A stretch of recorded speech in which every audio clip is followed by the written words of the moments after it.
Hello, this is Truth Be Told Transformation, and I'm Bonnie Burkert, here to share tools for transformation to live your highest truth. One thing that's true, we all dream.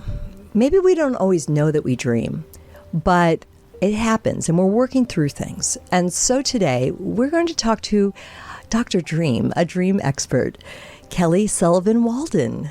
Welcome, Kelly. Thank you, Bonnie. What a pleasure to be with you. Thanks for having me. So is it true that we all dream? Oh, yeah. We all dream.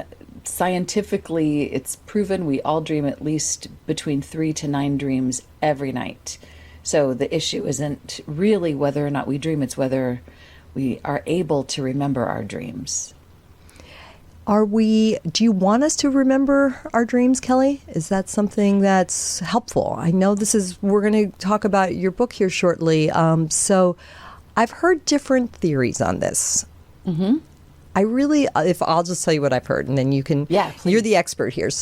But I have heard that through meditation, quieting the mind, maybe fewer dreams are ultimately something that we strive towards. Ooh, I can totally see the validity in that perspective.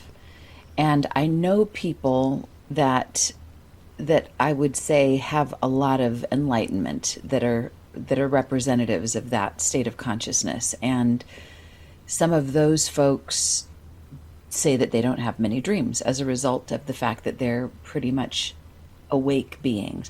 But then I know some other beings that are very awake that also have very, very vivid dreams. I mean, I like to think of Einstein, for example, and he was a big, big dreamer. And in fact, there's a dream that he had as a 13-year-old boy, a dream where he was sledding through the Alps, and he was going so fast that he hit ice.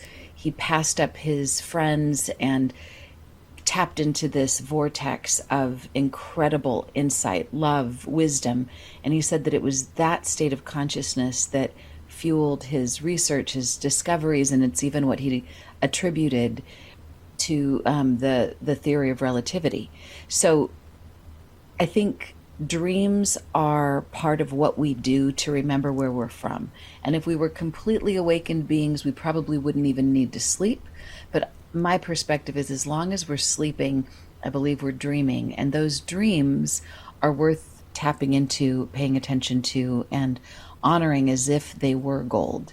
Because when we do, they tend to alter us in really positive ways. Very much so, and I encourage everyone to seek you out because you offer courses and you're a speaker and you have your own podcast as well. And so I'm sure there's many tips that you would share there, but I'm going to ask a few. Tell us your website right now, just so that in case people want to find you. Go ahead and give us your website. Sure, it's Kelly Sullivan Walden. Okay, my great. Name. But if that's too hard to spell, you can just go to ihadthestrangestdream.com. Oh, that is fantastic. Okay, so Kelly, how did you get started specializing in dreams? Very accidentally, not with any deliberate intent. I mean, I'm somebody who gets a great idea and I charge after it. I'm a Leo astrologically, so I'm like, here I go.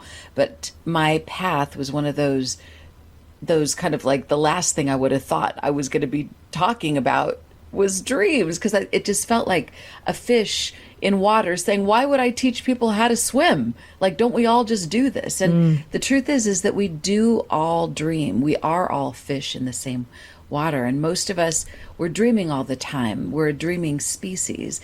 But most of us don't have an awareness of this. It's kind of like life. Like, here we are on a planet hurling through space at 67,000 miles an hour, and we just act like, oh, okay, how many likes did I get on my last post? And we take so much for granted. We take gravity for granted. We take our earth for granted. We take our oxygen for granted. And we certainly take the people that we love the most for granted. It's like they should always be there. They're like a couch. They should just always be there when I land, and they should just catch me. And dreams are one of those things that we could put in the crucial category. They're crucial just like oxygen, blood flow, gravity, all of these things. And yet it's so easy to neglect. It's so easy to not pay attention to them. So I happen to just have a background. I grew up with 5 sisters. I'm one of 5 sisters. My sister closest to me in age. We just always had these tandem dreaming experiences, which made me on a conscious level, even as a little girl, go out of my way to pay attention to the dreams and then have a partner in crime, so to speak, to compare notes with. So I think because of that conscious level check-in, it just became one of those things that stuck, and I didn't take it for granted in the way that I might have otherwise. So that propelled me on this path. Yes. Okay. I'm going to have to ask you about did you call it tandem dreams? Yes. Okay. Yeah, please. I don't know about this, and I've never had that experience. I wonder about this too. I mean, I always think that one of these days I'm going to conduct a study on this with some very vivid dreamers, because I would imagine we have more of these than we realize. The issue again is not whether or not we're having tandem dreams, it's whether or not we remember them. Okay. But so they were very simple dreams, because I was just a little girl with my sister who's a year and a half younger.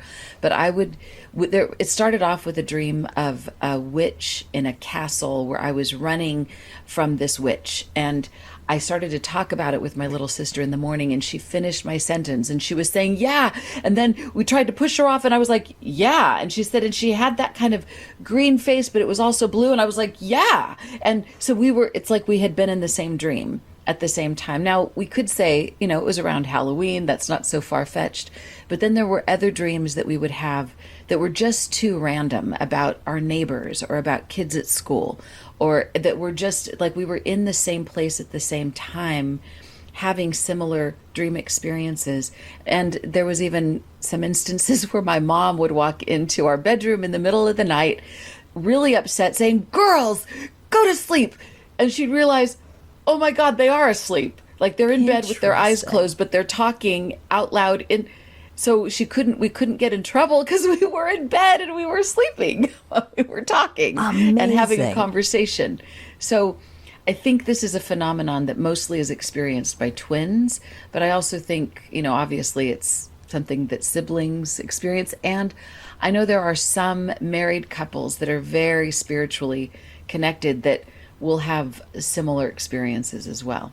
That is fascinating. I don't know that much about this, but is there an element of astral travel happening there? I mean, and maybe what are distinctions between our dreams? And then it feels like the astral travel is when you have a little bit more control over a different being in a different realm. Right. I would definitely associate astral travel with lucid dreaming. Yeah. And I think they are you're absolutely right on. They're related. I mean, if you think about it, our waking state is that our body is animated and our identification is in our body. So that's kind of our waking state. But then when we go to sleep and dream, we are non-local. We leave our body, just like we do in a near-death experience or in a death experience. In astral travel, our body is a vehicle that we need in our physical reality, but we don't need for exploring other dimensions. So there is an absolute link between dreaming and astral travel.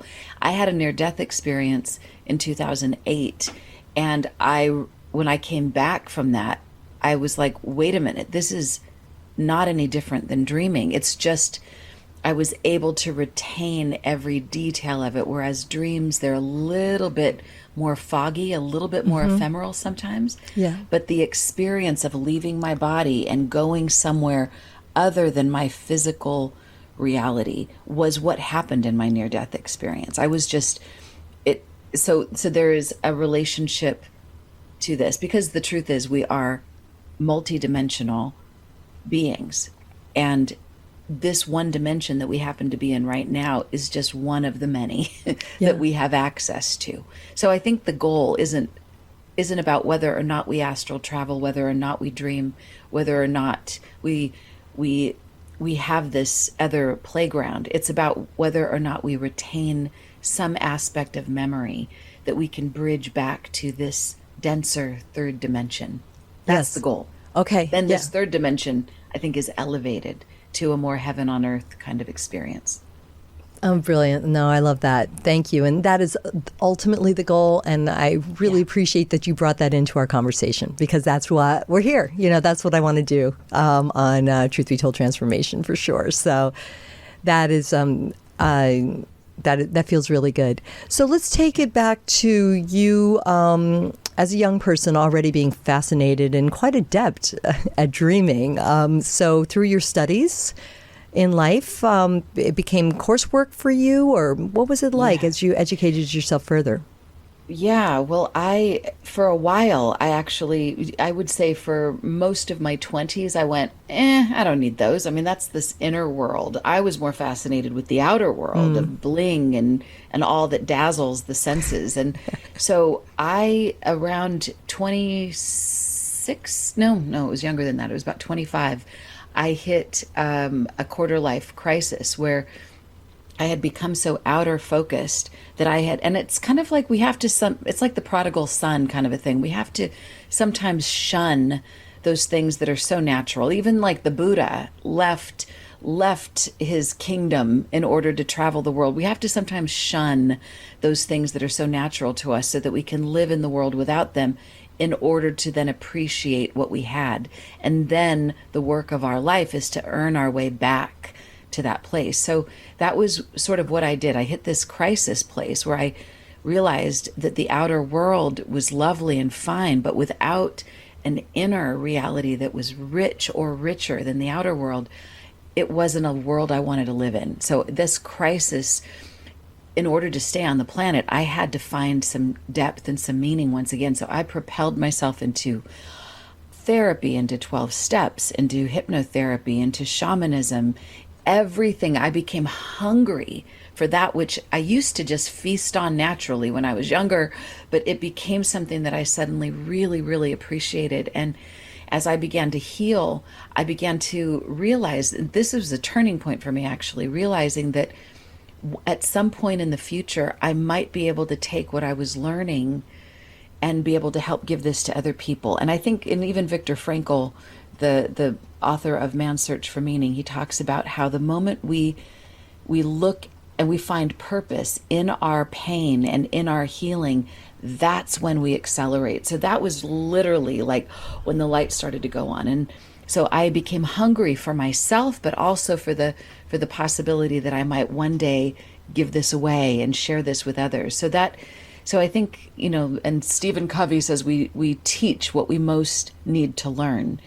So that did propel me to learn a ton over the last few decades. I'm 54 now. So it's been another half of a lifetime.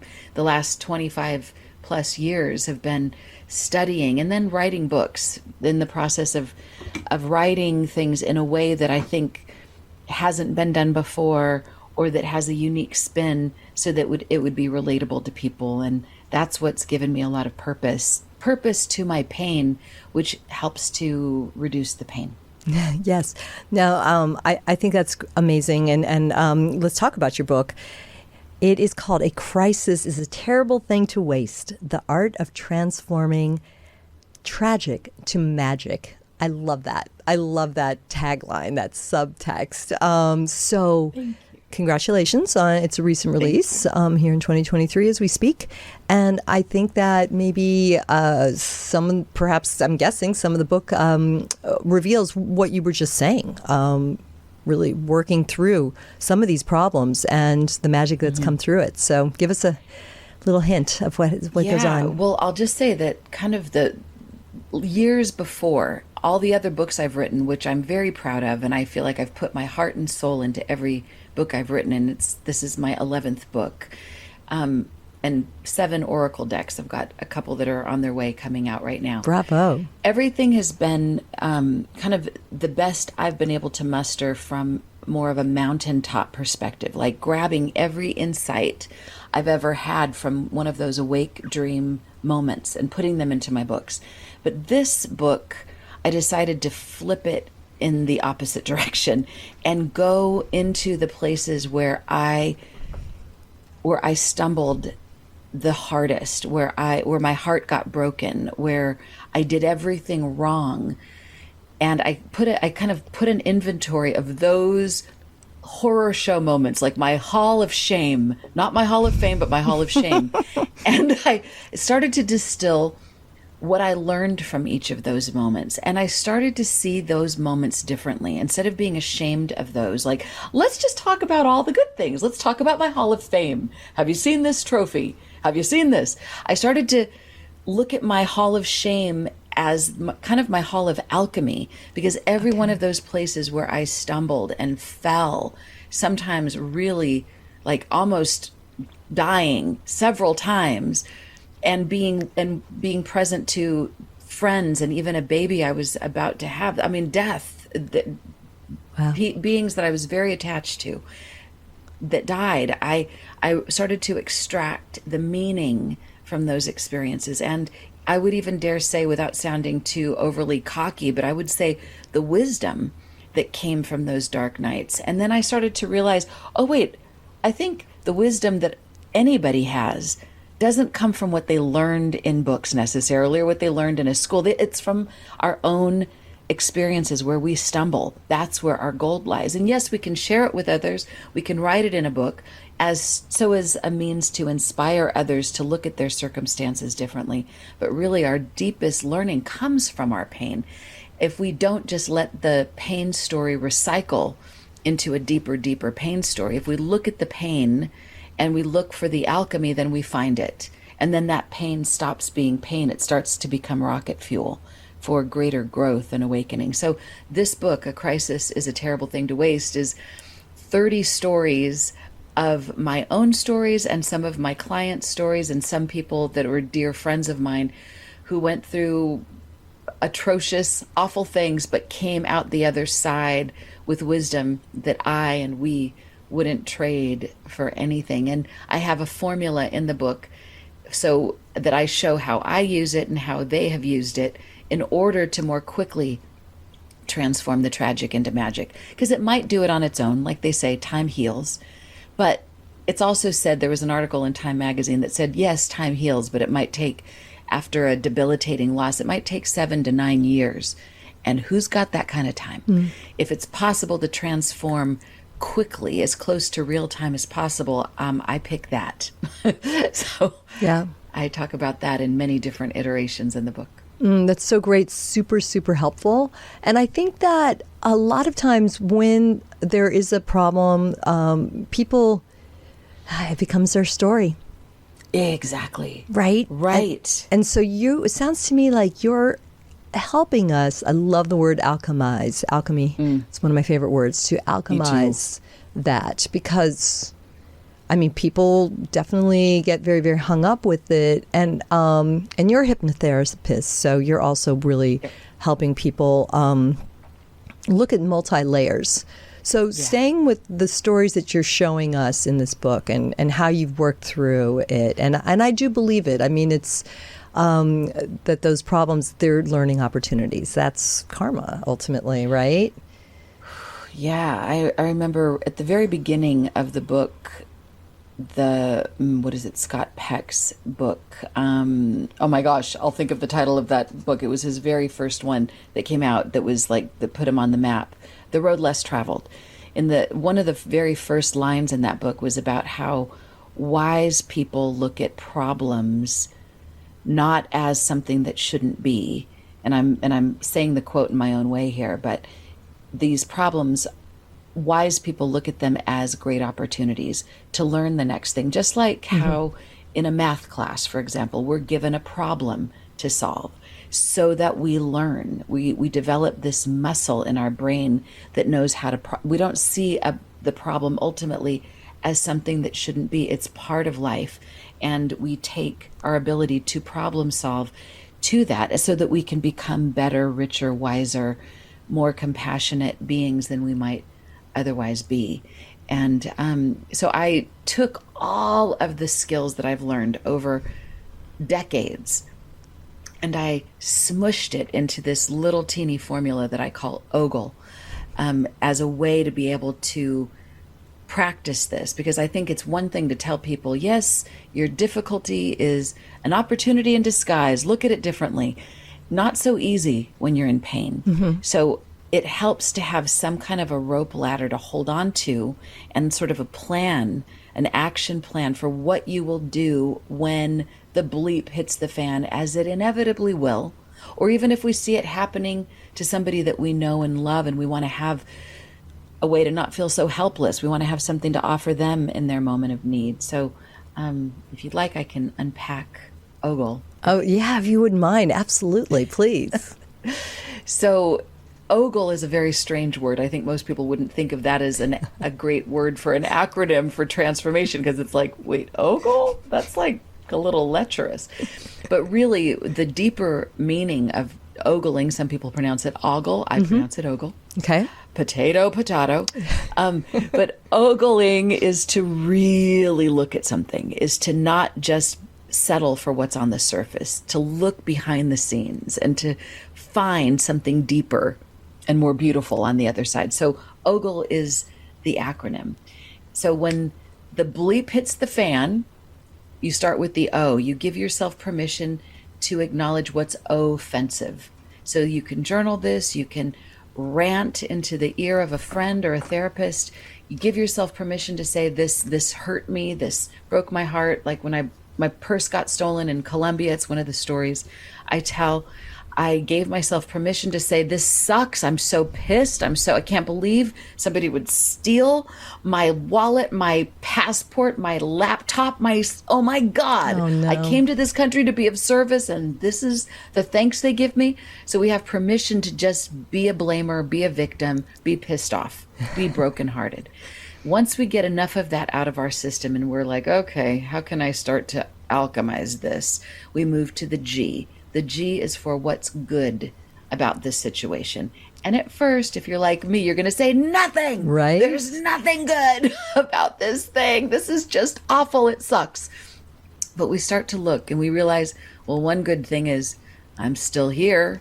Yeah. They didn't kill me. They didn't shoot me. They didn't stab me. I'm not bleeding. They could have done that when they stole my purse. So that was nice of them to leave my body intact. And another thing that's good is that I know when I get home from this trip, I'm going to be able to buy a new laptop and phone. And oh my God, that makes me lucky. The fact that I even had a laptop and oh my God, once you start opening the floodgates to what's good, like I'm somebody that when I was younger, I used to steal. I was a kleptomaniac. I mean, I couldn't go into a store without taking something when I was in junior high school. It was the thing. Yeah.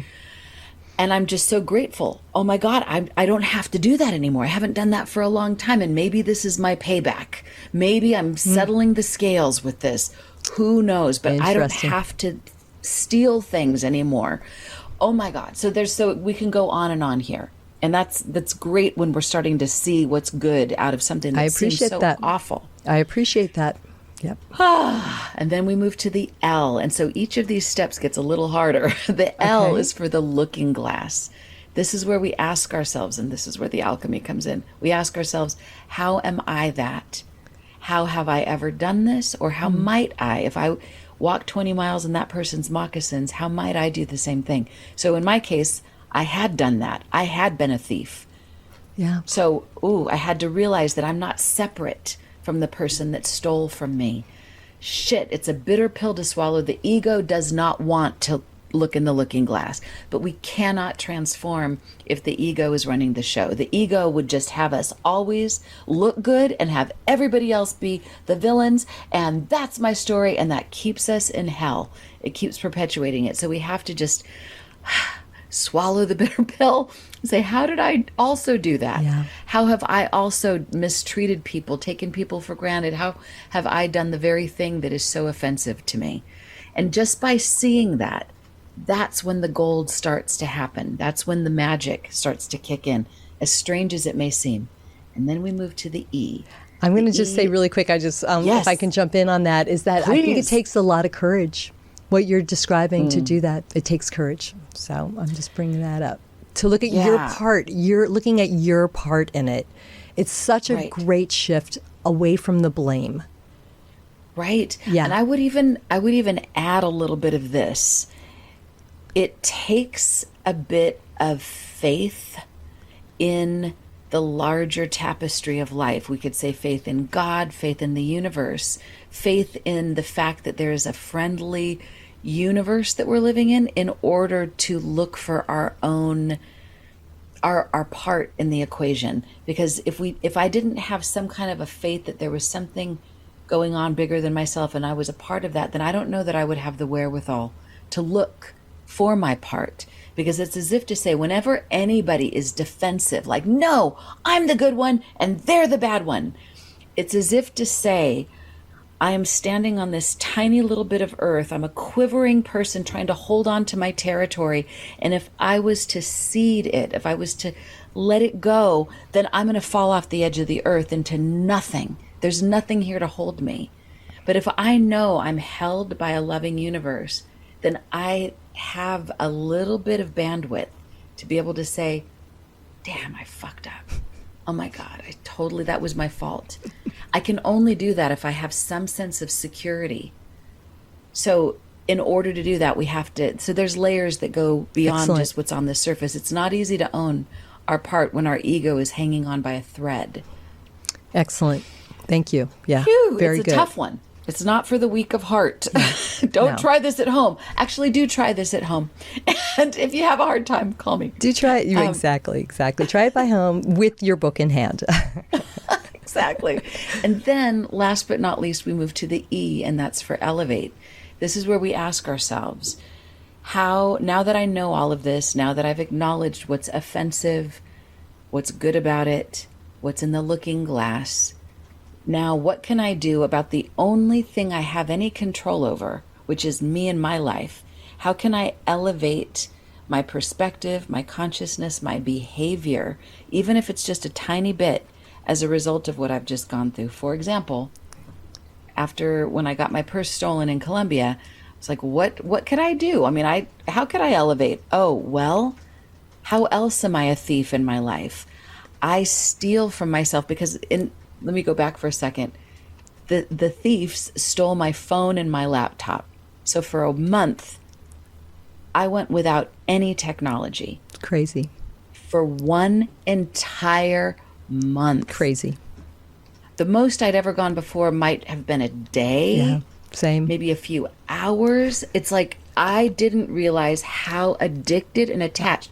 I literally had like the phantom limb syndrome. I would notice my arm twitching to reach out to a phone that wasn't there, to reach out to to take a picture. I can't. And so I realized after having a month of no technology, how much more peaceful I was, how much more centered. And even though I hadn't gotten any work done, because I do my work on a laptop and on a phone, I'd been more productive and I'd felt more, I don't know, like I was like, instead of always feeling 10 steps ahead, I felt like I was right on time. So I thought, how am I the thief that steals my consciousness, the thief that steals my peace when I try to hurry up and get stuff done and be more and try more? So I can level up. My elevated step is to turn off my phone, put it on do not disturb mode, airplane mode, no ringer whenever I'm around an actual human.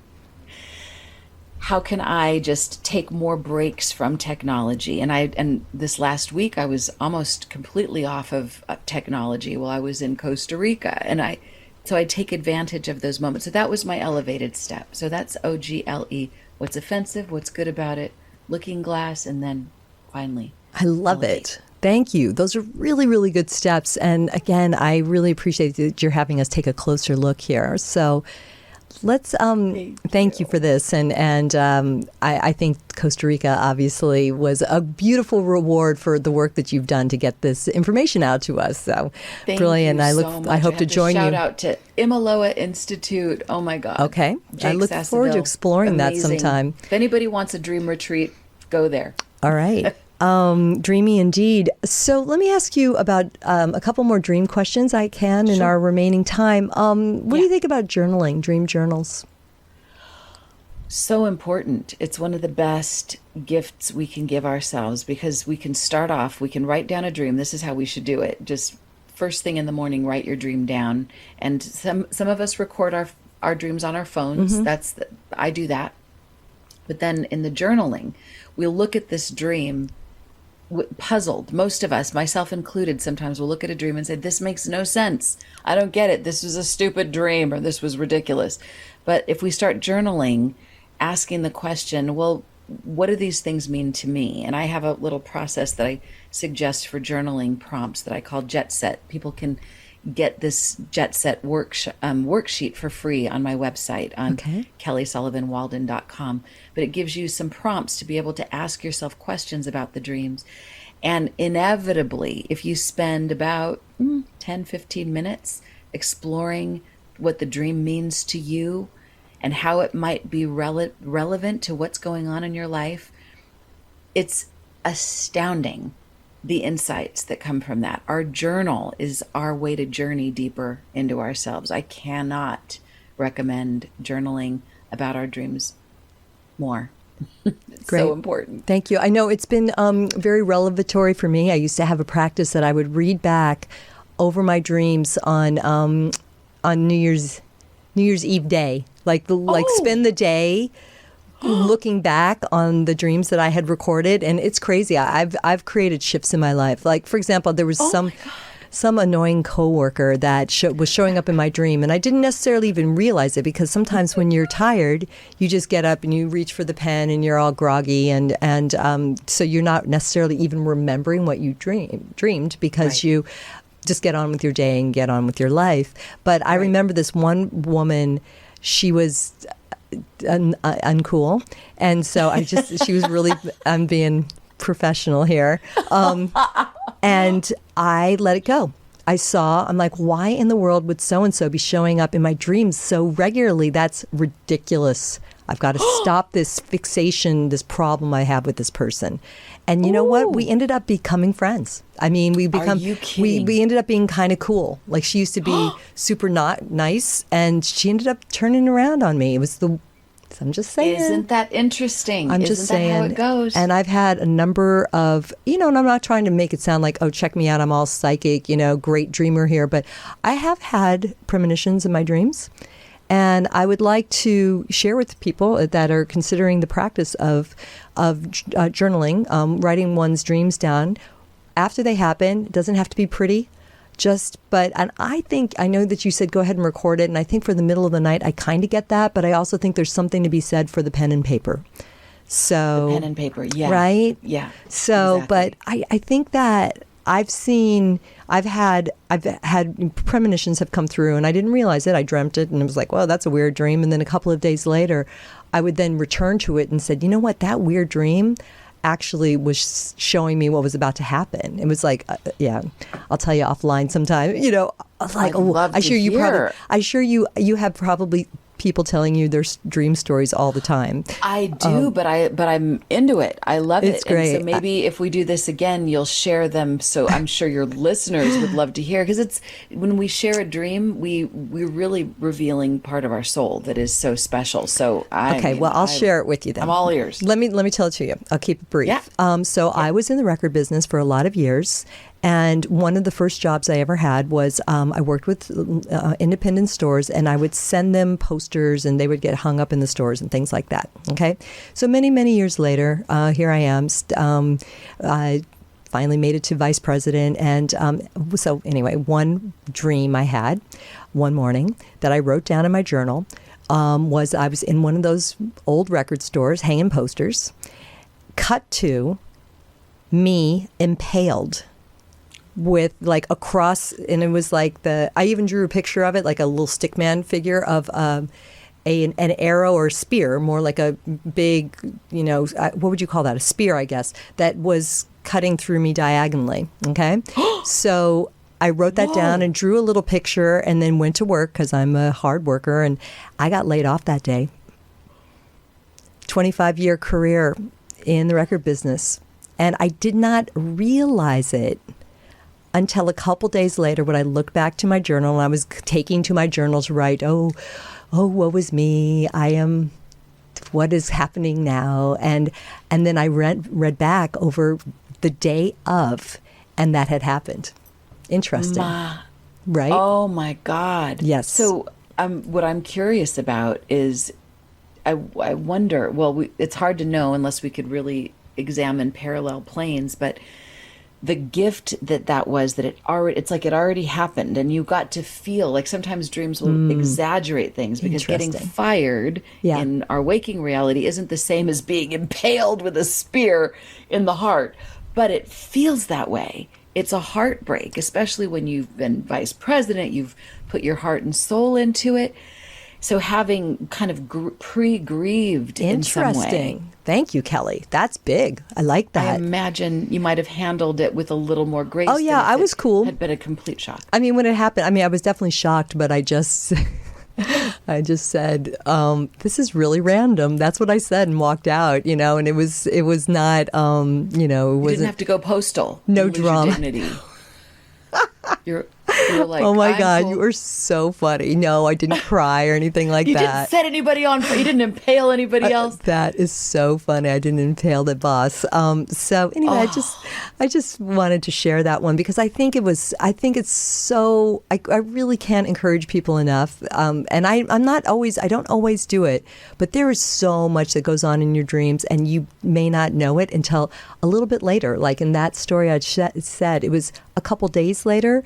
But it might even take a couple months or even years that you look back on it and what the information is. And I always kind of put it in my journal and mark it with a certain letter so I can just go dream, dream, dream, dream. That way I can flip through the journal and find those dreams and pull them out. That's a great idea. And look at them. So I think wow. Yeah. So I'm going to keep talking with you for a few more minutes, if we may, just because it's such an important subject.